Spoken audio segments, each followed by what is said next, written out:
Stuff your flowers is what I say.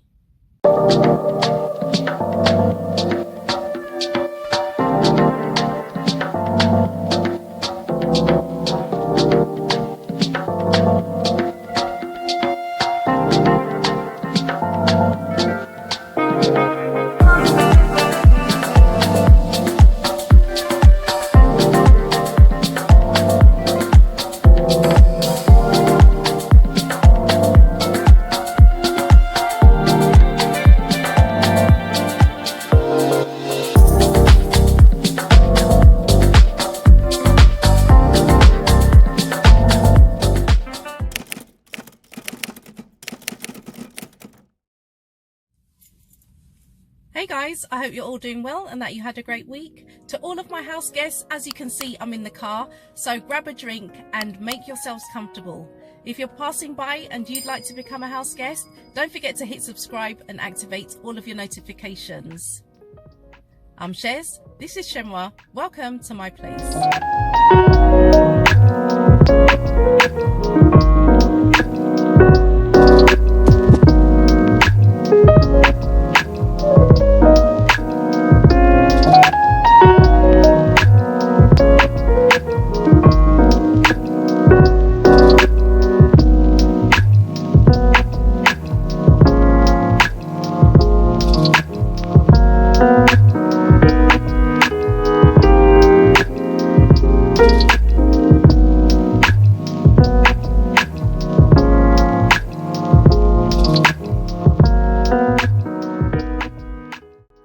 Okay guys, let's just get into this video.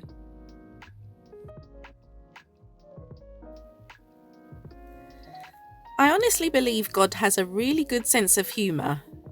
I also believe his timing is perfect, because for the first 3 months of this year I was laying the foundation for my professional life so I could start this brand new month and this brand new quarter with everything in place. So on Tuesday, which was the 2nd of April, I travelled to the site of a brand new client for the first time. About 10 minutes into my tube journey, a group of 3 people got on and they were talking about work. Now, I deduced from their conversation very quickly that they were journalists, because the woman, who I would say was around late 50s, early 60s, said her editor used to be Piers Morgan. And then one of the men, who was around late 30s, said his editor is Victoria Newton. Now that would be the same Victoria Newton who's the current editor of The Sun, the Meghan hating tabloid news outlet here in the UK. So when I got off at St James's Park station, which incidentally is a few minutes away from Buckingham Palace, I told you God has a sense of humour, I was reminded of a story I'd seen earlier regarding the questionable claims of another so-called royal expert. This article is from cosmopolitan.com and it was published on the 3rd of April 2024. The headline reads, "A royal expert claims William and Kate suggested Meghan and Harry bring their kids for a visit. The suggestion is not leading anywhere so far." Now, before I continue, I've seen this same story reported in a couple of other publications where it was a different word was used. It said William and Kate they're urging Meghan and Harry to bring their kids. There's a huge difference between suggest and urge. That's why you can't really trust anything these guys say. They will twist it to suit the narrative they're trying to push. Anyway, let me continue. Prince Harry is gearing up for a trip to England for the 10-year anniversary of the Invictus Games, so naturally everyone's wondering whether A, Meghan Markle will be joining him, B, they'll be bringing Prince Archie and Princess Lilibet, and C, they'll finally squash their beef with Prince William and Kate Middleton. Plans seem pretty up in the air at this point, but according to royal expert Tom Quinn, the Prince and Princess of Wales have suggested that the Duke and Duchess of Sussex bring their kids for a visit. Quinn tells the Mirror that William and Kate have suggested that Meghan and Harry bring the children and that the two couples and their families try to make up, but the suggestion is not leading anywhere so far. Then it talks about Harry's book Spare, where it references William allegedly attacking him. And then this last paragraph says, both People and Entertainment Tonight recently reported that the Duke and Duchess of Sussex have reached out to Kate Middleton amid her cancer diagnosis. The couple's spokesperson also released a statement at the time that read, "We wish health and healing for Kate and the family and hope they are able to do so privately and in peace. Here's to hoping everyone is able to mend fences and reunite during Harry's upcoming trip across the pond." Okay. But wasn't there an article published in the Mirror the week before stating that William gave a frosty response to Harry's message of support following Kate's health announcement? Oh, look who added his 2 cents the week before in this article I've just seen on the Tribune.com, published on the 29th of March. Prince Harry's message to Prince William and Kate Middleton reportedly met with cold shoulder. Prince Harry's message of support to Prince William and Princess Kate following her cancer diagnosis received a frosty reception, according to royal expert Tom Quinn. I tell ya. 2.5. Oh, we got time. Let's stretch our legs here we go. because this is it. So, I'm hearing a lot of she needs her privacy. I'm hearing a lot of let it be. It could be a medical condition. We're all entitled to privacy when it comes to medical conditions, obviously. That's fine. I want that same energy when Meghan Markle's getting bullied online. I want that same energy when certain members of that, and I'm not the biggest fan, but what happened online was unbelievable to her and her family. And all I heard was, well, it's fair game. You join the royals. This is what you sign up for. Really? Really? You are the Princess of Wales now. You are still in the family. Meghan Markle's still getting it. You're the Princess, but everyone's supposed to back off? No. I want the same energy for this. Yeah, no, I want the same point. energy for the same issue. And in a world where Queen Elizabeth is forced to go out there in her final days, do you remember that? Yes, I do. When Liz Truss became Prime Minister for 8 hours, she had to go meet, she was still doing stuff. Yes. As the Queen of England, as the Queen of the monarchy, Yeah. But we can't. No one in Buckingham Palace has the sense to have some type of assuredness, because there are people legitimately worried about this now. Because So, we're supposed to believe that with all the ongoing controversy surrounding Kate's illness and absence, that William and Kate have time to be concerned about Harry and Meghan bringing their kids over to the UK next month. Really? Let's have a look at this report, which states that the UK and the US are bidding to host the Invictus Games in 2027. This article is from marieclaire.com. It was written by Rachel Birchfield and published 4 days ago on the 1st of April. The headline reads, "The US and the UK are locked in a bidding war to host Prince Harry's Invictus Games in 2027. Will the home country of his past or his current home country take the crown?" The UK has put in a bid to host the 2027 Invictus Games, and, depending on who you ask, this could be the moment of reunification between Prince Harry, Meghan Markle and the rest of the royal family, or further proof of its divisiveness. Meghan Markle and Prince Harry could return to the UK if Britain hosts the Invictus Games, offering the royals a chance to reunite for the first time in years, Tatler writes. But even before that, Harry is expected to be in his home country next month to mark the Invictus Games' 10th anniversary since its formation in 2014. He is scheduled to speak at St Paul's Cathedral, interestingly, where his parents, Prince Charles and Princess Diana, married in 1981, on May the 8th. Meghan is also listed as a guest for the event, and the Daily Express reports that both Harry and Meghan are listed as guests and a speech has been scheduled, but there is still a question mark over whether Meghan will make an appearance, a source said. Her name has been penciled in as a TBC, to be confirmed. Harry founded the Invictus Games in 2014 as a multi-sport event for wounded, injured and sick servicemen and servicewomen, both veterans and those actively serving. When Harry launched the Games 10 years ago, the last time it was held in the UK, King Charles, then Prince Charles, and the Prince and Princess of Wales, then the Duke and Duchess of Cambridge, were on hand with Harry for the opening ceremony. But much has changed in the decade since, and, according to The Telegraph, Harry and Meghan have noted that the royal family haven't publicly supported the Games in a number of years, despite its growing stature. Since 2014, the Games have travelled to Orlando, Florida in 2016, Toronto, Canada, where Harry and Meghan made their public debut as a couple in 2017, Sydney, Australia in 2018, The Hague, Netherlands in 2022, and, most recently, Dusseldorf, Germany last September.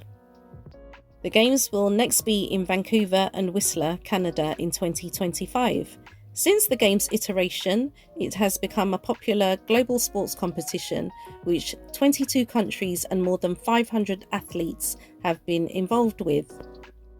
But the Daily Mail reports that the royal family could be put in a difficult position if Birmingham wins the Invictus Games bid for 2027, adding that it could cause tension. It is an incredibly important piece of work for Prince Harry and one of his last remaining legacies from when he was a full-time working royal, and one which he feels very proud of, the outlet reports. The Games also allow him to reconnect with fellow military veterans. The royal family would have to decide how much it will support Harry and the Games, and Harry and Meghan will have to decide whether they are comfortable bringing their kids, Prince Archie and Princess Lilibet, after losing police protection in the UK. The UK is currently up against Washington DC, interestingly the capital of Harry's new home country, the US, to host the Games, and the UK government has pledged £26 million towards the campaign. Okay. Veterans Minister Johnny Mercer co-hosted a symposium in London to get further private funding to help with the UK's bid to host the Games in Birmingham in 3 years' time, and said of the Games that the vision the Duke of Sussex had to see that a decade ago had almost single-handedly transformed the lives of thousands of veterans, not only in the UK but globally, with up to 22 nations now involved in this incredible legacy. So yes, I want the Games. Mercer commended the power of the Invictus Games and of sport to transform the lives of those injured by service in both body and mind. I want the Games because you actually have to be there to feel that incredible transformative power of the Invictus Games in these people's lives being built, he said. Now, some of you may think I'm being harsh when I say this, but I honestly hope the UK don't win this bid. And I'll tell you why. If the establishment has point blank refused more than once to provide security for a young family of 4 directly related to the King of the UK, why would the establishment provide security for such a huge undertaking as the Invictus Games, especially when they have zero regard for its founder? Could it be that the UK is now interested in Invictus because of its sole focus on the revenue generation potential? I personally hope the US gets the bid because the interest and the support will be genuine, from what I can see.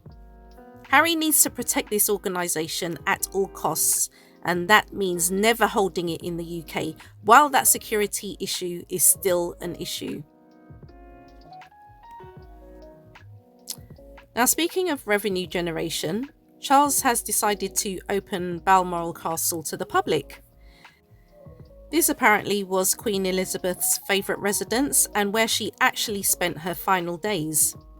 Tickets have gone on sale for £100 and £150, I believe. From what I understand, the extra £50 is for the inclusion of afternoon tea. But if you wanted a ticket, guys, you've missed the boat, because apparently all the tickets have been sold out.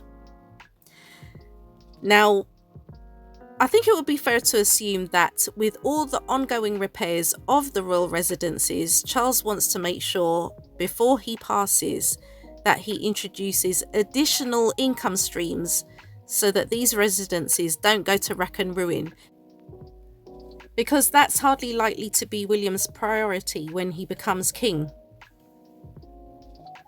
And to be fair, to me, what Charles has done makes financial sense, because he knows that that type of income is almost guaranteed. I've mentioned a couple of times in one or two past videos that I have an acquaintance who works for the royal family. In 2021, she gave me for Christmas a jar of honey. It was Scottish heather honey produced on the Balmoral estate. And to do my bit for the environment, I've been reusing the jar ever since. Now, this product is marketed as a royal product, and no one's batted an eyelid. Really, why should they? But I'm curious, why is it that when Meghan invests in or launches an income generating venture, whether it be a podcast, a healthy coffee brand, or a lifestyle brand, everybody is up in arms and immediately accuses her of cashing in on her royal status? Why is that? Long before she had any royal title, Meghan had her own lifestyle brand, which was extremely successful. But ironically, she had to give up the TIG and its social media presence because of her relationship with Prince Harry. Another irony I observed is that the royals have to rely on their royal status to generate any interest or revenue. Conversely, Meghan doesn't need a royal title to generate any interest or revenue. It always puzzles me when it comes to the media and how they report on anything new that Meghan does business-wise. They salivate at the prospect of her possibly failing. Even when she succeeds, they always report it as a failure. Take Spotify, for instance. As I've said on this channel before, I gave you stats. Her podcast on Spotify was the #1 podcast in multiple countries and had in excess of 10 million downloads. But they still deemed it as a failure. She's relaunched this on another platform. If people didn't want to listen, everyone would have known about it. But just because Spotify parted company with her, there are other platforms. When you talk about business failures, the ones that ultimately succeed are the ones who never give up. So even if Meghan has any business ventures that fail, do you think that she's ever going to give up? Take Richard Branson, for example. He was diagnosed with dyslexia. He performed very poorly at school, and I saw on LinkedIn the other day he put up one of his old school reports from, I think it was the 1950s, I believe. And the teachers were saying that he was a poor performer overall. This man is a poster boy for overcoming. Okay. If he launches anything, no one says, oh, Richard Branson's going to fail, or this is rubbish, or XYZ. He's had his failures, but ultimately he's been and continues to be a successful businessman. But you can't say that about a mixed race woman who's at the top of the social pyramid, because you don't want to say that about a mixed race woman who's at the top of the social pyramid. It grates you to say that. It grates you to think that. So at every given opportunity, UK media, you will tear this woman down. She's more than capable. But then you don't want to talk about Kate Middleton's parents, who have failed miserably in their business, which was supposed to have made them multimillionaires, which I still don't believe. Their business was unsustainable. I've talked about it going bust on this channel more than once. The Mirror has reported that Carol and Michael Middleton are unable to pay insolvency firm costs after the business collapsed. They still owe money that they can't pay. So I guess this has added to the strain of Kate and her health condition. But once again, I will reiterate, Meghan is not taking money from the pockets of UK taxpayers. So every time she launches a business, I champion her. I applaud her. Because she's actually working. She's not scrounging. She's not scrounging like some people. As the UK media continues to scapegoat Meghan for what occurs on this side of the Atlantic, Meghan continues to practice habits that ground her and keep her mentally and physically intact, similar to her late mother-in-law, so that she can continue to show up in a strong, confident and positive way, leaving those who meet her with a good impression. Every year we come across the most incredible leaders in tech, and we face a difficult choice of picking just one winner for the NAACP R12 Foundation Digital Civil Rights Award. And this year's winner is Dr. Joy Buolamwini. You won! Oh my gosh! Are you serious? Dr. Joy is the founder of the Algorithmic Justice League. And this is an organization leading the way to overcome racist and sexist biases in AI systems, especially when it shows up in policing, in education, and in healthcare. When she was a grad student, Joy discovered that facial recognition couldn't detect her dark skin and only worked when she put on a white mask.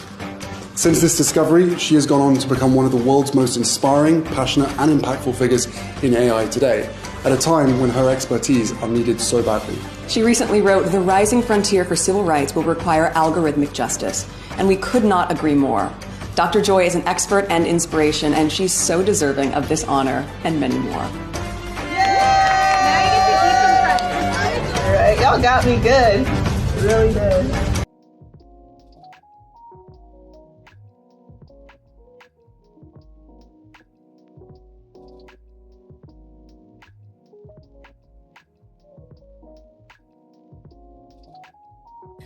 So before I go, I just want to conclude by going back to this UK bid for the Invictus Games. The only analogy that I can come up with is that of an abusive relationship. If you know anyone who's been in an abusive relationship, or you yourself have been in an abusive relationship, you know what that's like. The abusive partner, when they are supposedly sorry, will come with a lame bunch of flowers and promise never to treat you badly again.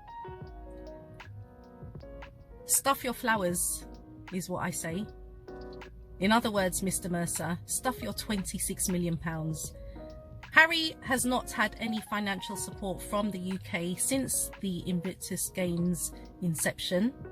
He hasn't needed your money. And you know what's going to happen, guys? If this bid goes through and Birmingham count the cost of the games after everything has been totaled up and balanced, they're going to blame Harry for the expense incurred. And they'll say he's used taxpayers' money. So I say no. Basically, I hope they don't get this bid. I really don't want them to get this bid. It's not that Birmingham don't deserve it or they can't hold it. They're capable of holding it. It's just this UK establishment. They're rude.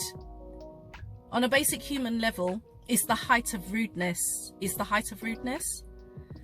For all the schemes, the tactics, the manipulation, the mechanisms that the firm, the establishment and the UK media adopt, everything they've done so far has just not gone according to plan. If your thoughts were provoked in any way, don't forget to give this video a thumbs up. And if you haven't yet become a house guest, don't forget to hit subscribe and activate all of your notifications. I want to take this opportunity to thank you guys so much for watching. Enjoy the rest of your day, and you shall catch me in the next video.